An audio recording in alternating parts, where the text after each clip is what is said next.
నారదుడు పృథుచక్రవర్తితో జలంధరుడి కథ ఇలా కొనసాగించాడు.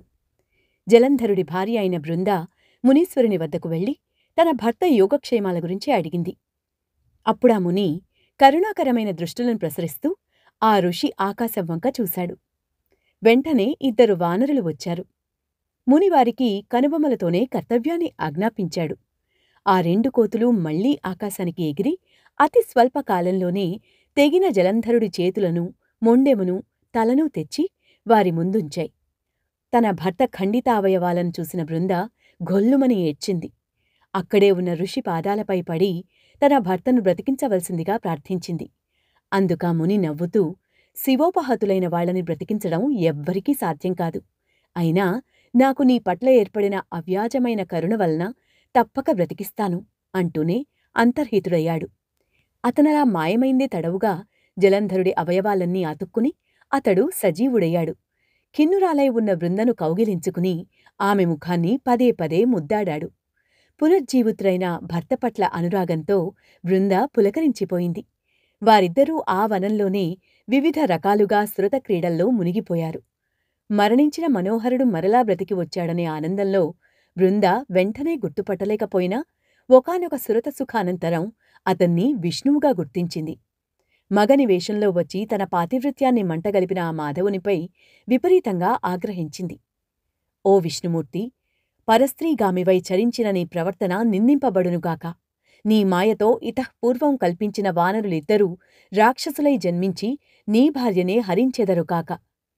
నువ్వు భార్యావియోగ దుఃఖితుడవై నీ శిష్యుడైన ఆదిశేషునితో సహితుడువై అడవులలో పడి తిరుగుతూ వానర సహాయమే గతియైన వాడివి అగువుగాక అని శపించి తనని అభిలషిస్తూ చేరువవుతున్న శ్రీహరి నుండి తప్పుకుని అగ్నిని కల్పించుకుని అందులో పడి బూడిదైపోయింది.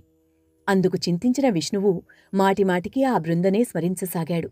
నిలువునా కాలిపోయిన ఆమె యొక్క చితాభస్మాన్ని తన తనువంతా పూసుకుని విలపింపసాగాడు. సిద్ధులు, ఋషులు ఎందరూ ఎన్ని విధాల చెప్పినా విష్ణువు శాంతిని పొందలేకపోయాడు. అశాంతితో అల్లాడిపోసాగాడు. ఇక ఇక్కడ యుద్ధరంగంలో అతిలోకమైన శివశౌర్యానికి చిన్నబుచ్చుకున్న జలంధరుడు పునః ఈశ్వరుణ్ణి సమ్మోహింపచేయదల్చి మాయాగౌరిని సృష్టించాడు. ఒక రథంపై కట్టివేయబడి నిశుంభాది నిశాచరుల చేత వధింపబడుతూ ఉన్న ఆ మాయాగౌరిని చూశాడు శివుడు. చూసి చూడగానే ఉద్విగ్న మానసుడైన ఉగ్రుడు యుద్ధాన్ని, తన పరాక్రమాన్ని, కర్తవ్యాన్ని విస్మరించి ఉదాసీనుడై ఉండిపోయాడు. అదే అదనుగా జలంధరుడు ఆ పుంఖశాణైకాలైన 3 బాణాలను శివుని శిరస్సుపైన, వక్షస్థలంపైన, ఉదరమందున ప్రయోగించాడు. అయినా ఈ జంగమయ్యలో చలనం లేదు. అటువంటి సమయంలో అదంతా రాక్షసమాయగా బ్రహ్మదేవునిచే బోధింపబడినవాడై కోలుకొనిన ఆ పరమేశ్వరుడు జ్వాలామాలాతి భీషణమైన రౌద్ర రూపాన్ని ధరించాడు. ఆ స్వరూపాన్ని చూసేందుకు సైతం శక్తి చాలక అనేకమంది రాక్షసులు పారిపోసాగారు. అలా పారిపోతున్న వారిలో ఉన్న అగ్రనాయకులైన శుభ నిశుంభులను చూసిన రుద్రుడు పారిపోతున్న వాళ్లంతా పార్వతి చేతిలో మరణించెదరుగాక అని శపించాడు. అది గమనించిన జలంధరుడు బాణవర్షంతో అంధకారాన్ని కల్పించాడు. శివుడు తన తపోబలంతో ఆ చీకట్లను చీల్చివేశాడు. ఉడికిపోయిన జలంధరుడు పరిఘాయుద్ధంతో పరుగు పరుగున వచ్చి ఈశ్వరుని వాహనమైన ఎద్దును భయంకరంగా కొట్టాడు. ఆ దెబ్బకు నంది యుద్ధరంగం నుండి పరుగు తీయసాగింది. దానిని మళ్లించడం సాంబశివునికి కూడా సాధ్యం కాలేదు. ఎక్కడలేని కోపం వచ్చింది రుద్రుడికి. వెనువెంటనే సుదర్శన చక్రాన్ని ప్రయోగించాడు. భూమి ఆకాశాలను దహింపచేసి వేయగలిగినంతటి వేగవంతమైన ఆ చక్రం చూపరులను భయభ్రాంతులను చేస్తూ వెళ్లి జలంధరుడి తల నరికి నేలపై పడవేసింది. అతని మొండెల్లోంచి వెలువడ్డ తేజస్సు ఈశ్వరునిలో లీనమైపోయింది.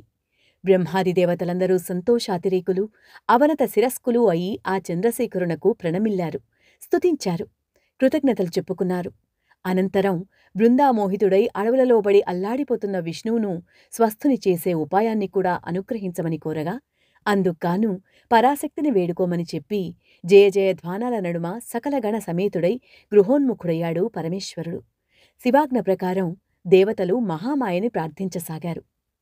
యదుద్భవాస్సత్వరజస్తమో గుణాః సృష్టిస్థితిధ్వంస నిదానకారిణః యదిచ్ఛయా విశ్వమిదం భవా తనోతి మూల ప్రకృతి నతా స్మృతాం యాహి త్రయోవింశతి భేదశాబ్దితా యద్రూపకర్మాటి జగుస్త్రయోపి వై జగత్యశేషే సమధిష్ఠితా పరా వేదాస్తు మూల ప్రకృతిం నతా స్మృతాం యద్భక్తియుక్తాః పురుషాస్తు నిత్యం దారిద్ర్యభీమోహ పరాభవాదీన్ న ప్రాప్నువంత్యేవ హి భక్తవత్సలాం సదైవ మూలప్రకృతిం నతాః స్మృతాం. సృష్టిస్థితి లయలకు కారణమైన సత్వరజస్తమో గుణాలు మూడూ దేని నుంచి పుట్టినవో, దేవి యొక్క ఇచ్ఛ వలన లోకంలో జనన మరణాలు సంభవిస్తున్నాయో అటువంటి మూల ప్రకృతికి నమస్కరిస్తున్నాం. 23 భేదములతో చెప్పబడి సమస్త లోకములను అధిష్ఠించినదో, వేదములలో సైతం దేని యొక్క రూపకర్మములు కీర్తింపబడుతున్నాయో అట్టి మూల ప్రకృతికి నమస్కరిస్తున్నాం.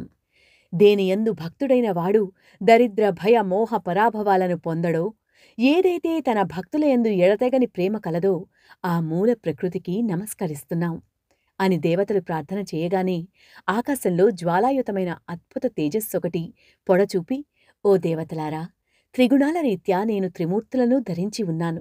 రజోగుణం వలన లక్ష్మిగాను, తమోగుణం వలన సరస్వతిగాను, సత్వగుణం వలన పార్వతిగాను విలసిల్లుతున్నది నేనే కావున మీ వాంఛాపరిపూర్తికై ఆ లక్ష్మీ పార్వతి సరస్వతులను ఆశ్రయింపుడు అని ఆదేశించి అంతర్ధానమైపోయింది అని చెప్పాడు నారదుడు. తర్వాతి కథ రేపు చెప్పుకుందాం. 23వ రోజు బహుళ అష్టమి పారాయణం సమాప్తం.